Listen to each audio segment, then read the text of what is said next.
गुरुवे नमः। राय कृष्ण कृष्णाय भूतले श्रीमते भक्ति वेदांत स्वामी नित्य नामिने नमस्ते सरस्वती देवे गौरवाणी प्रचारिणी निर्विशेष शून्यवादी पाश्चात्य देशधारी श्री कृष्ण चैतन्य प्रभु नित्यानंद श्री अद्वैत गदाधर शिवासदि गौर हरे कृष्ण कृष्ण कृष्ण हरे हरे हरे राम राम राम हरे कृष्णा। श्रीमद् भागवतम दशम स्कंद अध्याय 22 से हम लोग पाठ कर रहे थे और हमने देखा किस प्रकार क्षीरहरण लीला के बाद भगवान अपने सखा मित्रों के साथ वन में जाते हैं। श्लोक संख्या 29। अथ गोपी अथ गोपै परिवृतो भगवान देवकी सुता वृंदावनात् गतो दूरम चारयन् गासहाग्रजा। वीर प्रसाद प्रभु।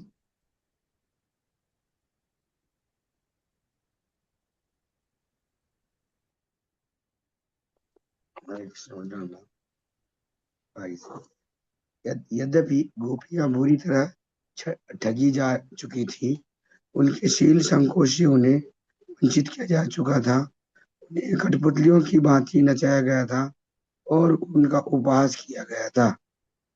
और यद्यपि उनके वस्त्र चुराए गए थे, किंतु उनके मन में भगवान श्री कृष्ण के प्रति अंश भर भी प्रतिकूल भाव नहीं आया। उल्टे वे अपने प्रियतम के सानिध्य का यह अवसर ये नहीं।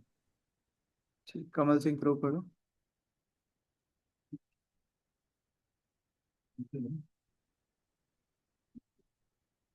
कुछ काल के बाद देवकी पुत्र भगवान कृष्ण अपने बाल मित्रों से फिरकर तथा अपने बड़े भाई बलराम के साथ गाय चराते हुए वृंदावन से बहुत दूर चल निकल गए। गोपियों के वस्त्र रंग का वर्णन कर चुकने के बाद श्री सुखदेव गोस्वामी का कुछ कर्मकांडी ब्राह्मणों की पत्नियों को भगवान श्री कृष्ण द्वारा वर दिए जाने की भूमिका आरंभ कर रहे हैं।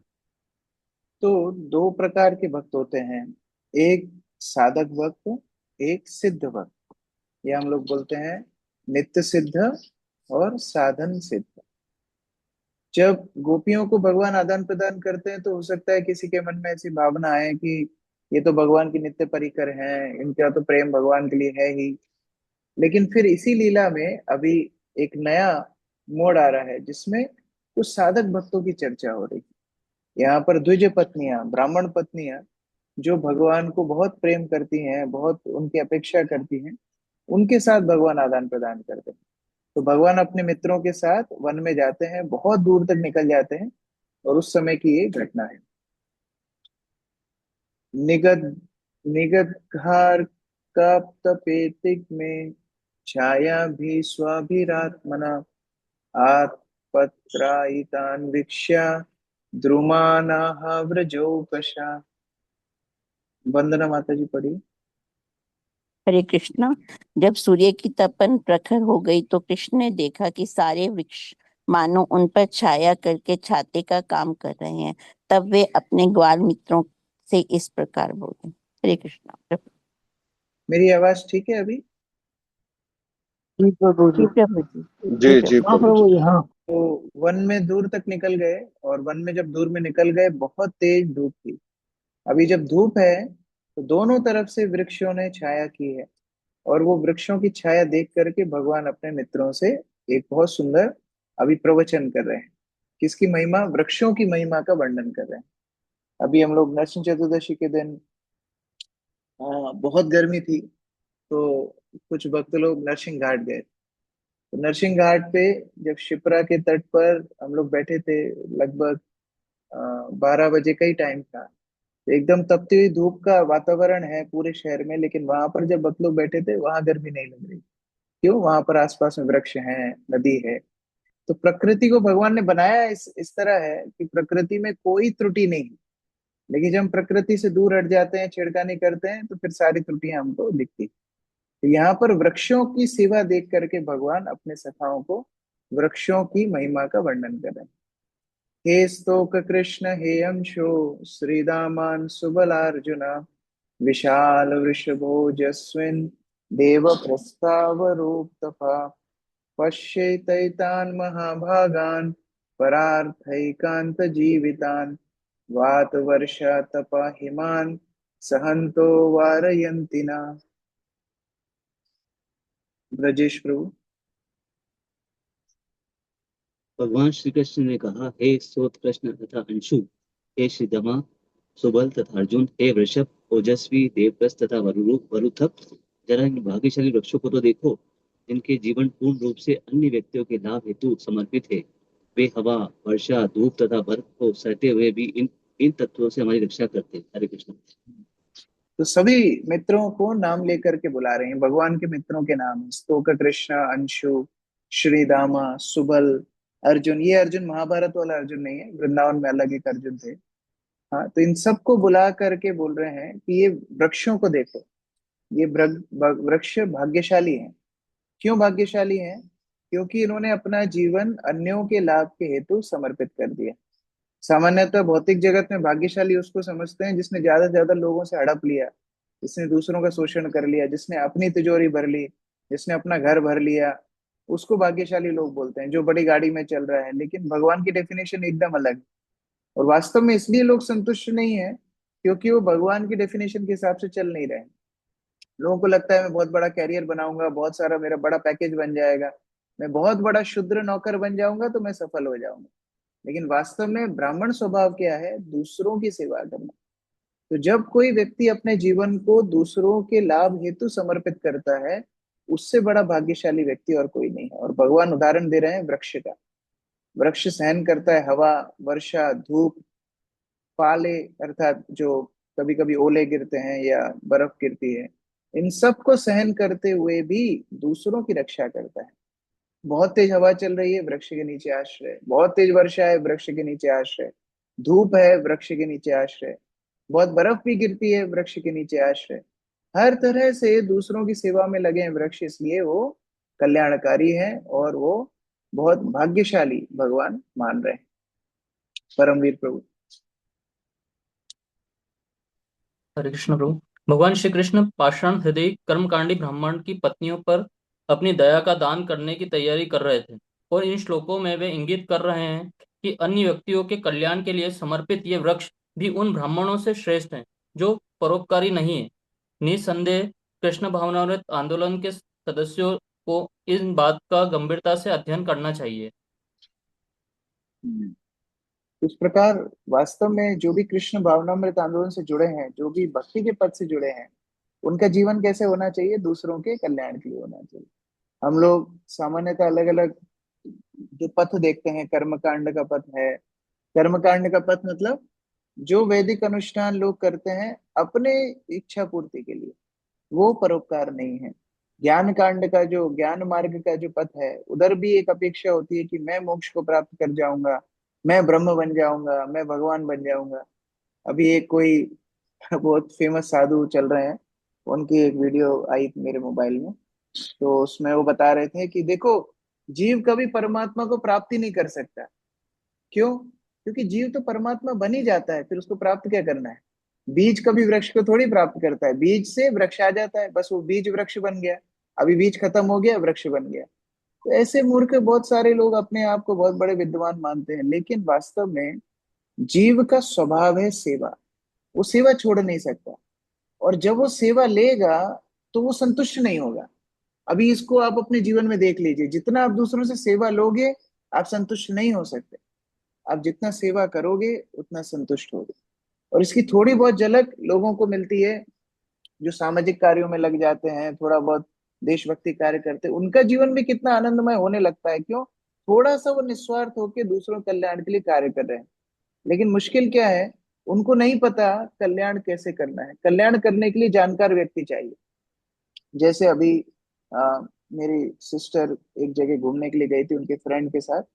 तो वो अ, होटल में चेक इन कर रहे थे, तो उनके दोनों के बच्चे हैं, दोनों जो परिवार साथ में गए थे, दोनों के छोटे छोटे बच्चे। तो मेरी सिस्टर की एक बेटी है, और एक जो उनके फ्रेंड गए थे उनका एक बेटा था, वो 4 साल का था, इनकी बेटी 6-7 साल की। तो ये दोनों बच्चे खेल रहे थे बाहर, और उनके पापा लोग चेक इन कर रहे थे और ये दोनों मम्मियां वहां पर बैठी थी।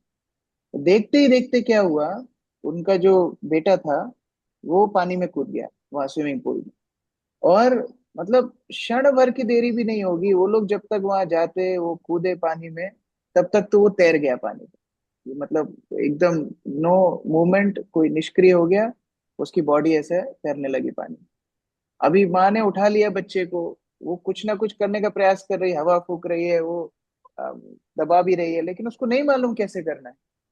संयोग से उसी पानी में लंदन से एक कपल नहा रहे थे, वो आ गए और उन्होंने वहां पर उनको छाती में ये देना शुरू किया, वो क्या होता है, सीपीआर बोलते हैं, सीपीआर देना शुरू किया। तो कम से कम 3-4 मिनट तक सीपीआर देते रहे, वो बच्चा प्रतिक्रिया नहीं कर रहा था। लेकिन एकदम 3-4 मिनट बाद थोड़े बहुत उसके हाथ पैर हिले, फिर पानी बाहर निकला, वो सांस ले रहा, बच्चा बच गया। पता पड़ा ये दोनों जो कपल थे, ये पति पत्नी जो आए लंदन से हेल्प करने के लिए, ये दोनों डॉक्टर थे। ये जानते थे कैसे सीपीआर दिया जाता है। नहीं तो माँ ने तो वीडियो में तो हम सब देखते हैं क्या करना है, कोई डूब गया उसको निकालो, धक्का दो, फूक मारो, ऐसे नहीं होता है। जो जानकार नहीं है वो चाह के भी मदद नहीं कर सकता, भले ही वो माता पिता हो। भगवान नरसिंह को प्रहलाद महाराज क्या बोलते हैं, भगवान आप उपेक्षा कर देंगे तो बालस्य नेह, मैं भूल जाता हूँ श्लोक, बालस्य नेह, कृपणम् बालस्य नेह बालस्य नेह शरणं पितो शरणम नृसिंह। पितरो नृसिंह। बच्चे की रक्षा माता पिता नहीं कर सकते भगवान, अगर आप उनको उपेक्षा करें।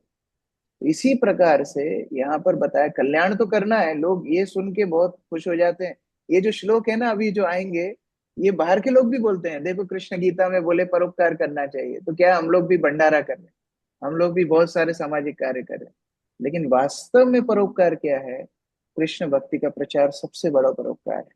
इसलिए आचार्य लोगों ने जो परोपकार किया है वो हमको देखना चाहिए। प्रहलाद महाराज ने क्या परोपकार किया? उन्होंने प्रचार किया।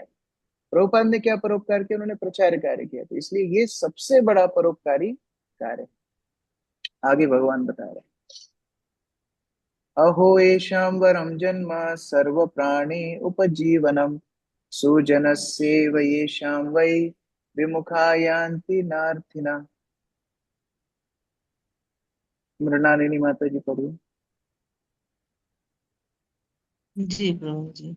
जरा देखो कि ये वृक्ष किस तरह प्रत्येक प्राणी का भरण कर रहे हैं। इनका जन्म सफल है, इनका आचरण महापुरुषों के तुल्य है, क्योंकि वृक्ष से कुछ मांगने वाला कोई भी व्यक्ति कभी निराश नहीं लौटता। उपर्युक्त उदाहरण उद्धरण श्रील प्रभुपाद कृत चैतन्य चरितामृत आदि लीला 9:46 से दिया गया या- है। तो शिल प्रभु ये यहाँ पर भगवान कृष्ण बता रहे हैं कि हरे वृक्ष हर प्राणी का भरण पोषण करता है। ऐसा नहीं कि वृक्ष के जो मित्र हैं उनको ही वृक्ष हेल्प करेगा, बाकी लोगों को हेल्प नहीं करेगा। तो वैष्णव को भी वृक्ष के समान होना चाहिए। कई बार लोग इस तरह कंप्लेन भी करते हैं कि देखो देखो वो जो भक्त है ना, उनके ऊपर प्रभु जी ज्यादा कृपा करते हैं, उनको ज्यादा अटेंशन देते हैं, हमको अटेंशन नहीं देते। तो अगर कोई व्यक्ति वृक्ष से 5 कोस दूर बैठा है और वो कंप्लेन करे, देखो देखो जो वो वृक्ष के नीचे बैठा है ना उसको वृक्ष छाया देता है, लेकिन हम दूर बैठे हैं तो वृक्ष यहाँ क्यों नहीं आ रहा हमको छाया देने के लिए? वैष्णव वो भी करते हैं, लेकिन ददाति प्रतिगृणाति, दोनों तरफ से होना चाहिए। तो अगर किसी को वैष्णव का आश्रय चाहिए, उनको भी वैष्णव के पास जाना चाहिए, उनको भी वैष्णवों से आश्रय मांगना चाहिए, मदद मांगना चाहिए। तो वैष्णव क्यों नहीं देंगे? तो यहाँ वृक्ष के पास जो भी आया कभी खाली हाथ नहीं गया। किसी को पेड़ से पत्तियां चाहिए दे देता है, फल चाहिए दे देता है, लकड़ी काट के ले जाना है लकड़ी काट के ले जाता है, किसी को केवल बैठना है छाव में दे देता है। जो भी वृक्ष से कोई मांगेगा वृक्ष दे देगा। इस तरह से वैष्णव का चरित्र होना चाहिए। पत्र पुष्प फल छाया मूल वल्कल दारुभि गंध निर्यास भस्मास्ति तोकमयी कामन वितन्वते। महारानी माता जी।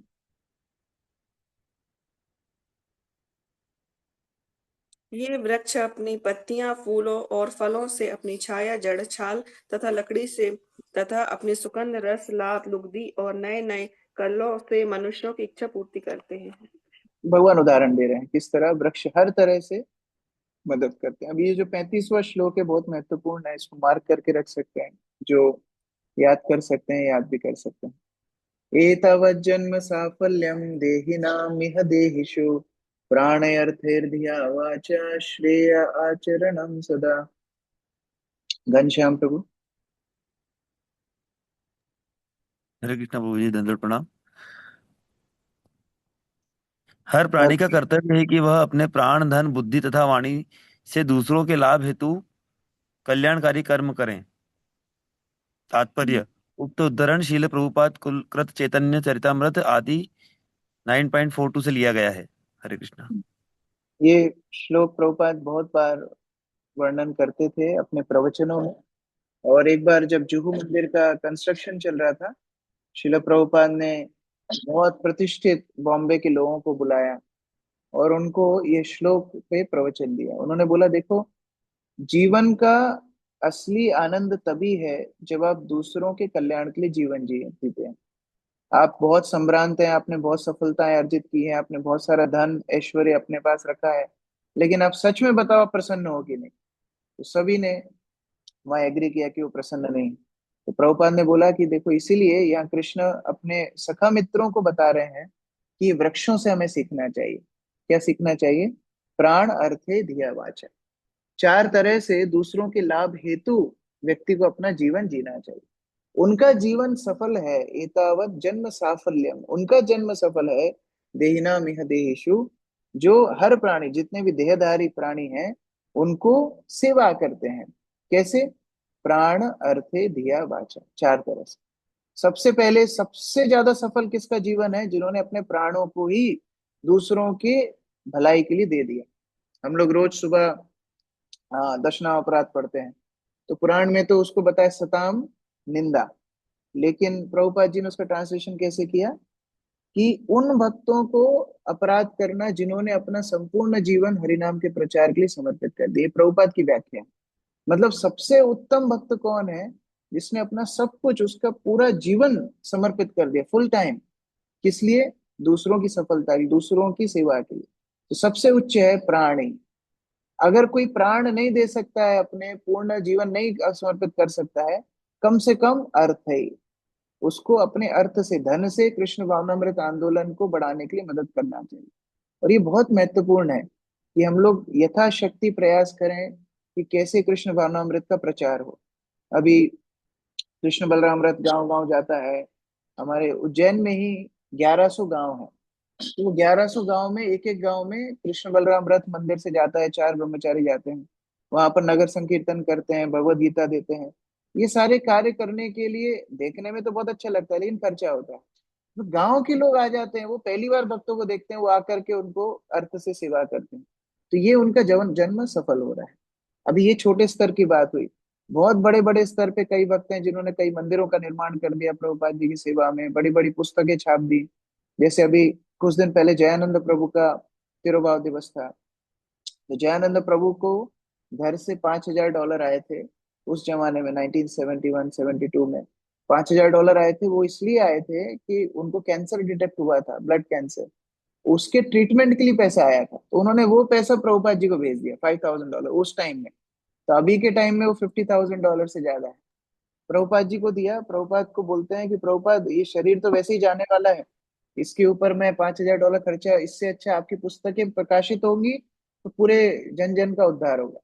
तो प्रभुपाद ने वो लक्ष्मी से टीचिंग्स ऑफ लॉर्ड चैतन्य पुस्तक छापी। उसमें प्रभुपाद लिखते हैं कि मैं श्रीमान जयानंद प्रभु का बहुत ऋणी हूँ कि उन्होंने ये पुस्तक प्रकाशन के लिए लक्ष्मी दी। तो इस प्रकार से हम देख सकते हैं, अगर कोई पूरा जीवन समर्पित नहीं कर सकता है धन से, उसको से अर्थ है। तीसरा है धिया। अभी किसी के अंदर वो भी नहीं है कि धन से भी नहीं सेवा कर पाएगा, तो धिया, कम से कम बुद्धि लगाना चाहिए। ठीक है, बुद्धि से सेवा करे। तो प्रभु जी, अभी गौशाला के लिए हो सकता है आपको 20 लाख का भूसा लाना पड़ता है। मैं प्रयास करता हूँ ये 20 लाख का भूसा आपको 10 लाख में मिल जाए। ठीक है, आप डोनेशन नहीं दिए, लेकिन आपने बुद्धि से मदद कर दिया प्रचार के लिए, है ना। कई बार वक्त लोग ऐसे कुछ आइडियाज देते हैं, आइडिया देके छुट्टी भी नहीं करना चाहिए, फिर उस पर एग्जीक्यूशन भी करना चाहिए। जैसे कई वक्त सीएसआर के जानकार होते हैं, कैसे अलग अलग कंपनीज में सीएसआर फंड मिलता है, तो वो लोग बातचीत करके कुछ ना कुछ जो रिक्वायरमेंट है वो पूरी करा देते हैं। तो बुद्धि से सेवा हो रही है, दिया। और अगर तीनों ही नहीं कर सकता, कोई प्राण भी नहीं दे सकता, अपनी मतलब अपना जन्म नहीं दे सकता, अपना धन से भी नहीं कर सकता, बुद्धि भी नहीं दे सकता, प्रभुपाद लास्ट में प्रवचन में बोलते हैं वाचा। कम से कम वाणी से सेवा करना चाहिए। जारे देखो तारे कहो कृष्ण उपदेश, हमारा आज्ञा गुरु भैया तारो ये देश। कम से कम प्रचार में लगना चाहिए। कुछ नहीं दे सकते हम, कम से कम समय तो दे सकते हैं। हम लोग आ करके प्रचार कर मदद कर सकते हैं, संकीर्तन कर सकते हैं, घर घर जा सकते हैं, कई प्रोग्राम्स रख सकते हैं। कम से कम अपनी वाणी को तो भगवान की सेवा में लगा सकते हैं। अगर ये चार में से कुछ एक भी व्यक्ति करेगा, उसका जन्म भगवान के कैलकुलेशन के हिसाब से सफल है। अभी बाकी वो उसके जीवन में जो भी हो, भगवान की दृष्टि में वो बहुत बड़ा उपकारी व्यक्ति है, जो उनकी सेवा में, दूसरों की मदद में ये चार चीजें अर्पित करता है। इति प्रवाल स्तबक फल पुष्पदलोत्करे तरुणां नम्र शाखानां मध्यतो यमुनां गता। सचिन प्रभु पढ़िए। इस तरह वृक्षों के बीच विचरण करते हुए, जिनकी शाखाएं कोपलों, फलों, फूलों तथा पत्तियों के बहुलता से झुकी हुई थी, भगवान कृष्ण यमुना नदी के तट पर आ गए। तो एक और यहाँ पर बताया गया है विशेषता, सुखदेव गोस्वामी वर्णन कर रहे हैं। उनकी शाखाएं पत्तियों से, फलों से, फूलों से, कपोलों से झुकी हुई थी।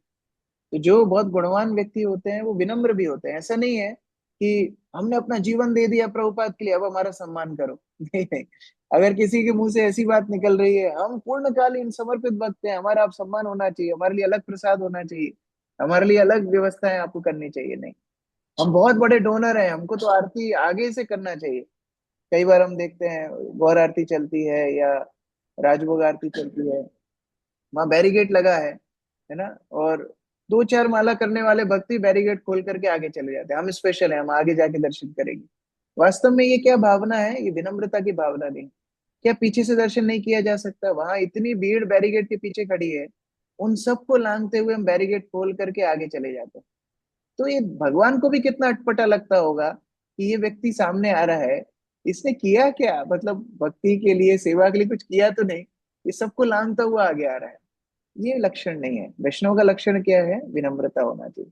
जिनके अंदर गुण है वो झुक जाएंगे, वो विनम्र बन जाएंगे। चैतन्य महाप्रभु पीछे से दर्शन करते थे जगन्नाथ, वो कभी आगे नहीं जाते। तो इस तरह से ये सारे गुण, हमें एक एक श्लोक पे बहुत लंबी चर्चाएं हो सकती हैं, लेकिन ये शिक्षाएं हमको लेनी चाहिए। यमुना के तट पे भगवान आ गए। तत्र गा पाययित्वा पा सुमृष्टा शीतला शिवा ततो नृप स्वयं गोपा कामं स्वादुपपूर्जलम्। प्रमोदानंद प्रभु जी। अच्छा प्रभु, धन्यवाद में ग्वालों ने गौओं को यमुना नदी का स्वच्छ, शीतल तथा स्वाद प्रसद जल पीने दिया। हे राजा परीक्षित, ग्वालों ने भी जी भरकर मधुर जल का पान किया। हरे कृष्ण प्रभु, धन्यवाद। यमुना पे आए, गर्मी तो ज्यादा थी, उन्होंने सबने जल पिया। अभी जल पीने के बाद उनको लगा कुछ खाना भी चाहिए। तस्य उपवने कामं चारयन्ता पशून् नृपा कृष्ण राम उपागम्य क्षुधा आर्ता इदम् अब्रवन्।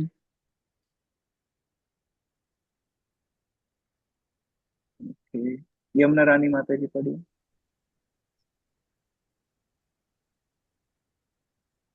हरे कृष्ण प्रभु जी, दंडवत प्रणाम। तत्पश्चात ए राजन, सारे ग्वाल बाल यमुना के तट पर एक छोटे से जंगल में पशुओं को उन्मुख ढंग से चराने लगे, किंतु शीघ्र ही भूख से त्रस्त होकर वे कृष्ण तथा बलराम के निकट जाकर इस प्रकार बोले।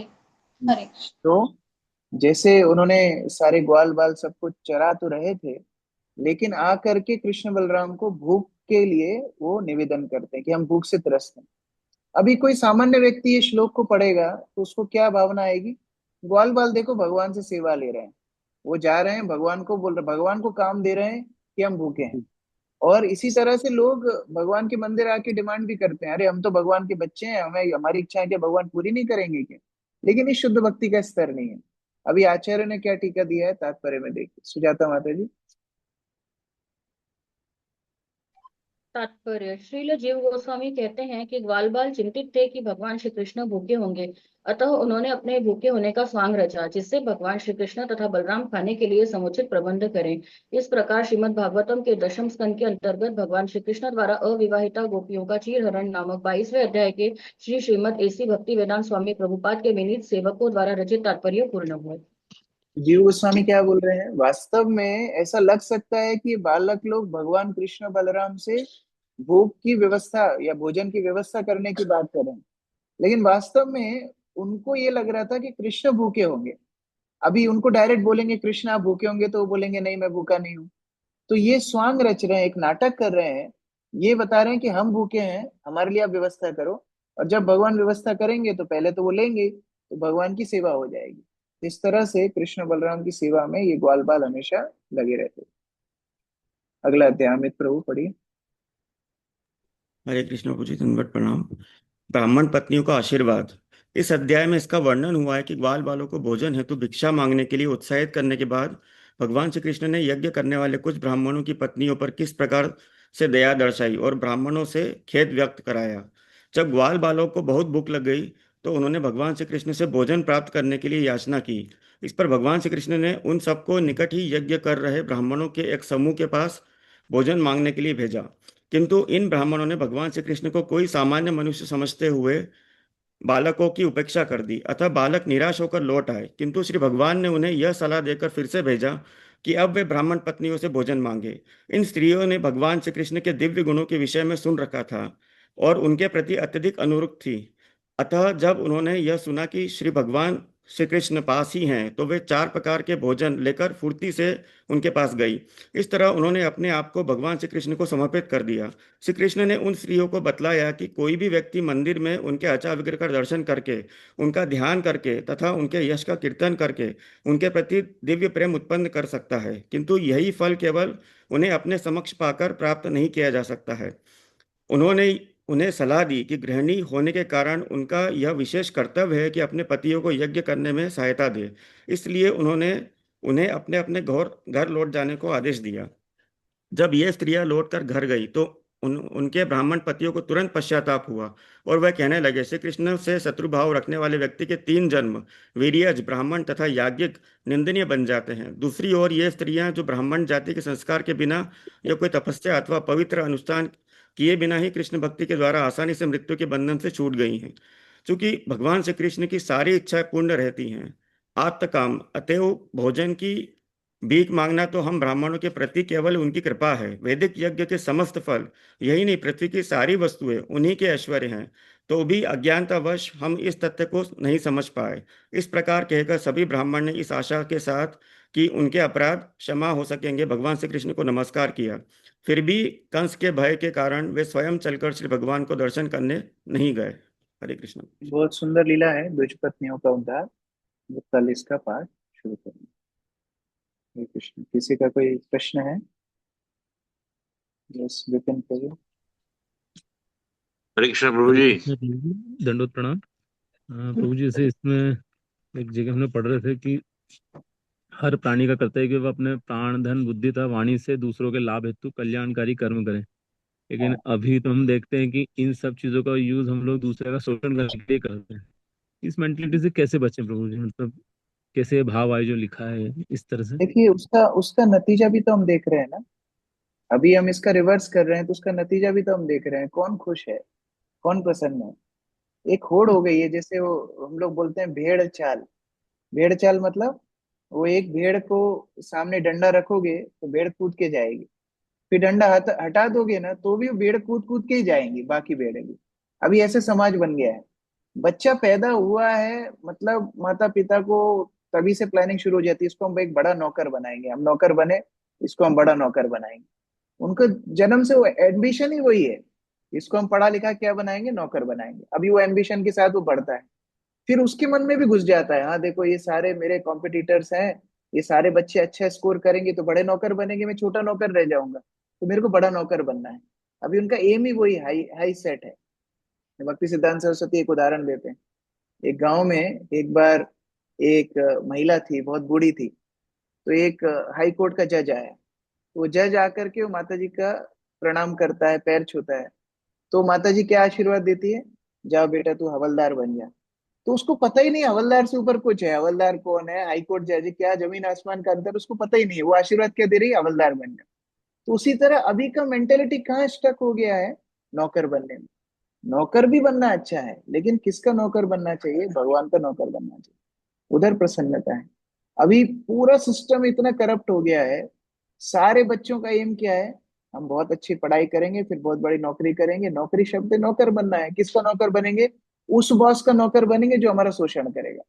और फिर लोग बताते भी हैं, हम लोग तो कई बार प्रचार में जाते हैं, लोग अपना आपका इंट्रोडक्शन देते हैं, प्रभु जी मैं इतना काम करता हूँ, मैं 16 घंटे काम करता हूँ, बिना रुके मैं काम करता हूँ, मैं सुबह जागता हूँ ना, मैं रात तक सोता नहीं हूँ, मैं खाना भी एक ही बार खाता हूँ। अभी भक्त लोग सुन के क्या होंगे, खुश होंगे कि दुखी होंगे?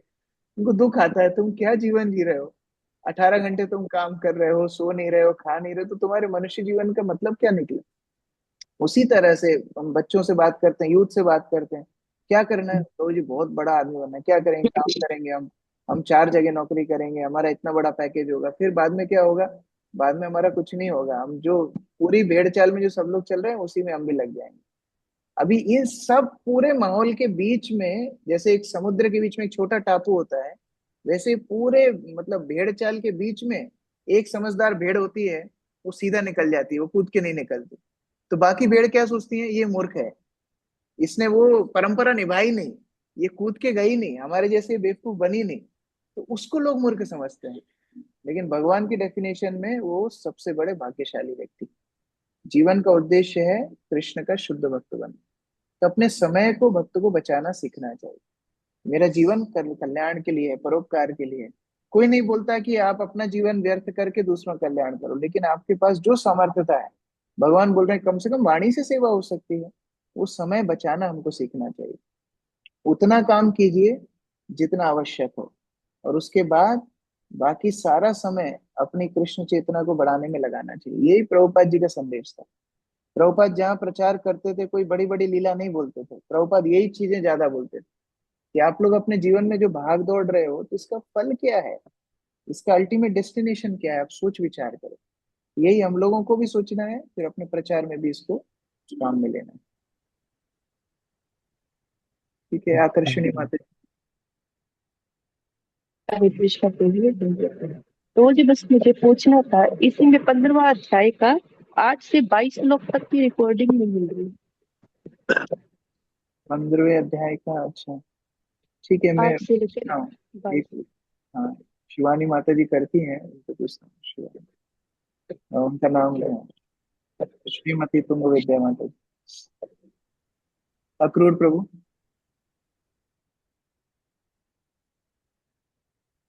प्रभु जी, ये समरी है जो अध्याय 23 का, इसमें श्री कृष्ण से शत्रु भाव रखने वाले व्यक्ति के 3 जन्म, वीर्यज ब्राह्मण का तथा याज्ञिक निंदनीय बन जाते हैं। हाँ, इससे क्या था? तीन तीन जन्म अर्थात वीर्यजा जन्म, मतलब जो माता पिता से जन्म मिलता है उसको वीर्यजा, अर्थात वीर्य के द्वारा जन्म, वो शरीर का जन्म है। फिर दूसरा जन्म बोला गया है ब्राह्मण का जन्म, अर्थात द्विज जन्म, जिसको दीक्षा का जन्म बोलते हैं। जब गुरु दीक्षा देते हैं तो शास्त्र माता बनती है और गुरु पिता बनते हैं, तो उसके माध्यम से शिष्य को दूसरा जन्म मिलता है। और तीसरा जन्म या याज्ञिक जन्म बोला, याज्ञिक जन्म अर्थात जब कोई यज्ञ अनुष्ठान करते हैं तो उधर भी एक दीक्षा दी जाती है, अर्थात वो यज्ञ की दीक्षा है ना। जब हम कोई पुरोहित को अपना गुरु या उसको अपना आचार्य मान करके वहां बैठते हैं, तो एक टेम्परेरी अनुष्ठान के लिए। तो इस तरह से तीनों ही विफल हो जाती हैं अगर कोई भगवान कृष्ण से शत्रु भाव रखेंगे। इसलिए हम भक्ति में क्या बोलते हैं? अनुकूले न कृष्णानुशीलनम भक्ति उत्तम। उत्तम भक्ति मतलब जो कृष्ण के अनुकूल हो, फिर उसका सब सफल है। लेकिन सब कुछ करने के बाद कृष्ण के प्रतिकूल हो गया तो सब विफल है। वो वर्णन वहां हो। प्रमोदानंद प्रभु जी। हरे कृष्ण प्रभु, धन्यवाद प्रभु। प्रभु जी, जब फ्री होने का मेरे को कॉल करेंगे प्लीज जरा। हाँ, मैं करता हूँ। मैं आपको मैसेज भी किया था, मैंने आपको मैसेज भी किया था। मैं करता हूँ। ठीक है प्रभु। स्वाति माता जी।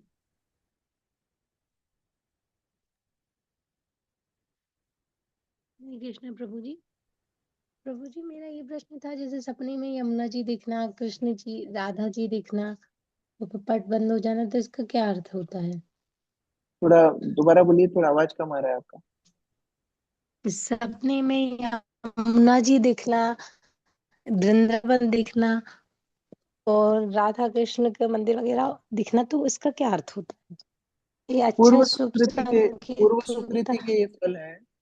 पूर्व काल में या पूर्व जन्म में आपने कुछ अच्छी सुकृति की होगी, वैष्णव की सेवा की होगी, जिसके कारण इस तरह स्वप्न आते हैं। लेकिन उस स्वप्न देख के प्रसन्न नहीं हो जाना चाहिए। फॉर एग्जाम्पल मान लीजिए हमारे एक मित्र हैं, तो उनके पिताजी क्या करते थे बचपन में, वो पिताजी स्कूटर पे लेके जाते थे उनकी मम्मी को और उनको, और उनके एक भाई भी है, चारों को स्कूटर पे लेके जाते थे। फिर स्कूटर पे लेके जाते थे पानी पूरी वाले के पास, तो थोड़ा स्कूटर अपना स्लो करते थे और बोलते तुमको पानी पूरी खानी है। वो बच्चे हाँ बोल पाते उसके पहले वो ढाया करके गाड़ी आगे बढ़ा देते। तो इस तरह नहीं होना चाहिए कि सपने तो भगवान दे रहे हैं, लेकिन फिर हमने डायरेक्ट उसी में हम प्रसन्न हो गया, अभी तो क्या अभी हो गया सपना, नहीं। अभी भक्ति इतनी अच्छे से करनी है कि वास्तव में भगवान वृंदावन में प्रवेश दे। तो पूर्व सुकृति के कारण हो सकता है आपको झांकी दिख रही है, लेकिन वो ज्यादा लंबे समय तक चलेगी नहीं अगर अभी आप भक्ति नहीं करोगे। इसलिए अभी अच्छे से साधन भक्ति करना चाहिए, भगवान का नाम लेना चाहिए, भागवत पढ़ना चाहिए, जिससे वो शाश्वत अनुभव हो जाए, जहाँ भगवान का वैष्णवों का दर्शन हमेशा चलता रहे। यस, वंदना माता जी। हरे कृष्णा प्रभु जी। आज की क्लास से नहीं, 2-3 दिन पहले आपने बताया था कि हमें मंदिर जाना चाहिए और भगवान से कृष्ण भक्ति मांगनी चाहिए। तो प्रभु जी मंदिर में जैसे प्रसाद वगैरह होता है तो वो ग्रहण कर सकते हैं? तो वो प्रसाद है किसके लिए? वो हमारे लिए ही है। अच्छा, आप देवी देवता मंदिर का बोल रहे हो? जी जी प्रभु जी। हाँ, वो उसमें देखो एक बात है, हम लोग थोड़े बहुत छोटे मोटे भक्त हैं, प्रयास कर रहे हैं भक्ति करने का, हम लोग भगवान को जो अर्पित नहीं है वो नहीं ग्रहण करते हैं। तो देवी देवता भगवान के कितने निकटतम भक्त हैं, तो वो लोग कैसे ग्रहण करेंगे? तो अभी क्या होता है, जो देवी देवताओं के मंदिरों में भोग लगता है वो तो भगवान को अर्पित नहीं होता, तो डायरेक्ट उनके ऊपर डाल देते हैं। तो इसीलिए वो भी स्वीकार नहीं करते उसको, तो वो प्रसाद वास्तव में है नहीं। अभी जगन्नाथपुरी में क्या होता है, भगवान जगन्नाथ को पहले भोग लगने के बाद वहाँ बहुत सारे देवालय हैं, वहाँ गणेश जी भी हैं, विमला देवी भी हैं, शिव जी भी हैं, बहुत सारे देवालय हैं। तो उन सब में भगवान जगन्नाथ के महाप्रसाद, भगवान जगन्नाथ के प्रसाद को भेजा जाता है, और फिर उनको जब अर्पित होता है वो महाप्रसाद बन जाता है, क्योंकि उनको अब वैष्णव स्वीकार करते हैं। भगवान के प्रसाद को छोड़ के वैष्णव भी कुछ नहीं लेते। तो अगर कोई भगवान को भोग लगा करके वो प्रसाद को देवी देवताओं के मंदिर में अर्पित करे, वो प्रसाद को आप ले सकते हो। लेकिन अगर आपको डाउट है कि इन्होंने पहले भगवान को भोग लगाया कि नहीं, तो डायरेक्ट ही चढ़ा रहे हैं, तो फिर अवॉइड करना ही अच्छा है, क्योंकि वो प्रसाद वास्तव में है नहीं। थैंक यू प्रभु जी। सुकीर्ति राधा माता जी। हरे कृष्ण, दंडवत प्रणाम प्रभु जी। प्रभु जी, कुछ सेवाओं की वजह से भगवत गीता क्लास तो अटेंड नहीं हो पाती है, तो क्या उसके रिकॉर्डिंग्स मिल सकते हैं? हाँ, रिकॉर्डिंग्स तो सब ग्रुप पे रहते हैं, आप अलग से भी पढ़ सकते हो अगर ये चर्चा ज्यादा, क्योंकि ज्यादा बैकलॉग हो जाएगा फिर आप हो सकता है क्लास फॉलो ना कर पाओ। लेकिन आप पर्सनली कोई टाइम निश्चित कर सकते हो, आधा घंटा पौन घंटा, जिसमें आप प्रभुपाद की पुस्तकें जो छूट गया है उसको कवर कर सकते यस हो। राज प्रभु। हरे कृष्णा प्रभु जी, दंडवत प्रणाम। प्रभु जी, मेरा क्वेश्चन था, इंडिविजुअल प्रीचिंग और नगर संकीर्तन दोनों में से बेस्ट कौन सा है प्रभु जी? दोनों ही महत्वपूर्ण है। नगर संकीर्तन मतलब बीज रोपण करना है ना, जैसे जब किसान बीज रोपण करता है तो एक साथ करता है ना, उसने हल चला दिया, अभी एक बार में जाके डन डन डन डन बीज डाल देता है। लेकिन फिर जब बीज अंकुरित होने लगता है, अभी उसको एक एक पौधे को टाइम भी देना पड़ता है, उसमें पानी भी डालेगा, खाद भी डालेगा, अगर खरपतवार लगी तो एक एक को निकालेगा, एक एक पौधे के पास उसको जाना पड़ेगा। उसी तरह से नगर संकीर्तन हुआ या रथ यात्रा हुई, फेस्टिवल हुआ, वो बीज रोपण की तरह है। आप गए, आपने हजारों जीवों के एक साथ बीज रोपण कर दिए, लेकिन वो बीज को पोषित करने के लिए इंडिविजुअली एक एक की केयर रखनी पड़ती है। तो उसी को हम लोग मेंटरशिप या काउंसलिंग या कल्टीवेशन, अलग अलग नाम है, लेकिन वो फिर भक्त लोग इंडिविजुअली एक एक जीव को प्रयास करते हैं भगवान की तरफ उन्नत करने का। तो दोनों ही जरूरी है। प्रभु जी, तो जैसे किसी को अगर जो हमारे परिचित हैं उनको ले जाके हम, अब हमको तो मालूम नहीं कि वो अगर हम उसको हरिनाम करवाते हैं तो बाद में करेगा कि नहीं करेगा, तो क्या उसको माला वगैरह दे के उसको एक वन माला करवा सकते हैं कि नहीं उसके साथ?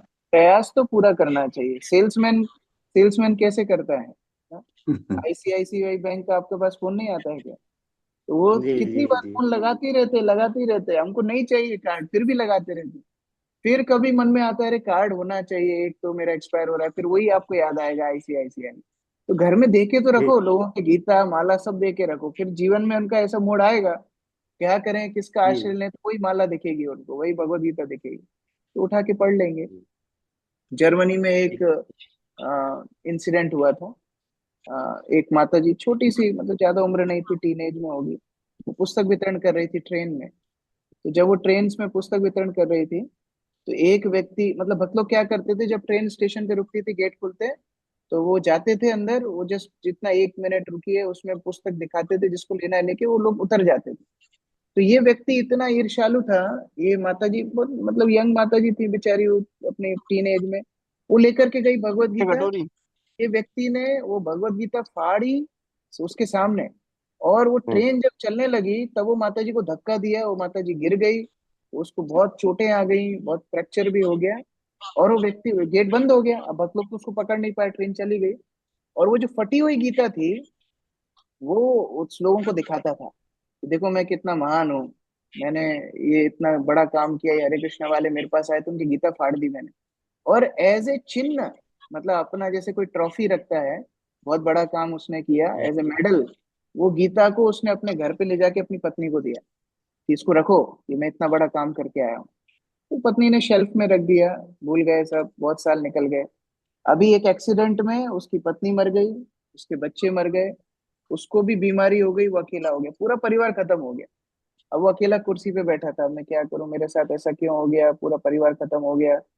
तब उसको भगवत गीता दिखी शेल्फ में, उसने भगवत गीता उठाई और रोने लगा, मैंने ऐसा किया ये हरे कृष्ण भक्तों के साथ, इसलिए मेरे साथ ही हुआ।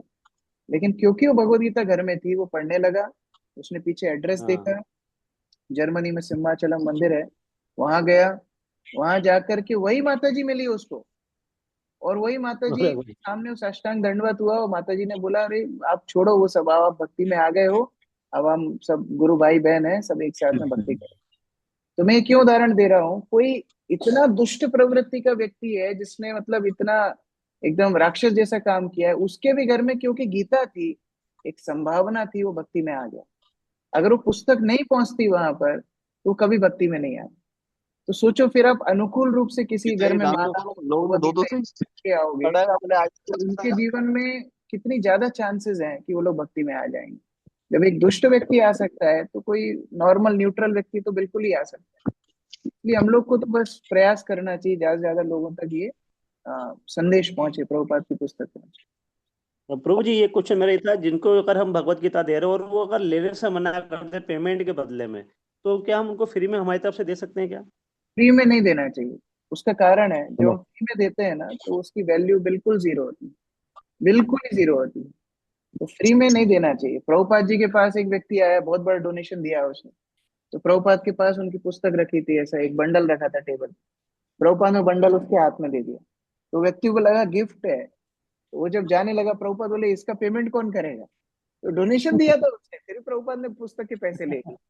तो उस तरह से फ्री में नहीं देना चाहिए, क्योंकि कई कारण तो है कि हम लोग को भी आगे बुक्स पब्लिश करनी है और भी वितरण करना है, लेकिन कुछ ना कुछ उनको देना ही चाहिए, नहीं तो वो लोग उसकी वैल्यू नहीं करते कभी भी। स्पेशली इंडिया में बहुत सारे अनुष्ठान भंडारे कथाएं होती रहती है, लोगों के पास गीता भागवत आती रहती है, वो रख देते हैं, फिर दूसरे को फॉरवर्ड कर देते हैं, लेकिन पढ़ते नहीं है। लेकिन अगर वो खुद खरीद के लेके जाएंगे, बहुत अच्छी संभावना है कि वो लोग पढ़ेंगे, इसलिए फ्री में देना अवॉइड प्रभु जी, करें। मेरे साथ भी ये इंसिडेंट हुआ अभी था प्रभु कोई जी। मैं पहले बहुत सम्मानित व्यक्ति है, मान लीजिए आप कमेंट। कोई बहुत बड़े जज से या कोई बहुत बड़े अधिकारी से या नेता से मिल रहे हो, है ना, उससे पैसे नहीं मांगना, उसको आप गिफ्ट भी दे सकते हो, क्योंकि उसके थ्रू बहुत लोगों को, दूसरों को प्रचार होगा, तो थोड़ा दिमाग भी लगाना चाहिए, कहाँ गिफ्ट कर सकते हैं और कहाँ फिर हमको लक्ष्मी लेना चाहिए। ठीक है। हरे कृष्ण। प्रभुपाद की जय। संगत भक्त की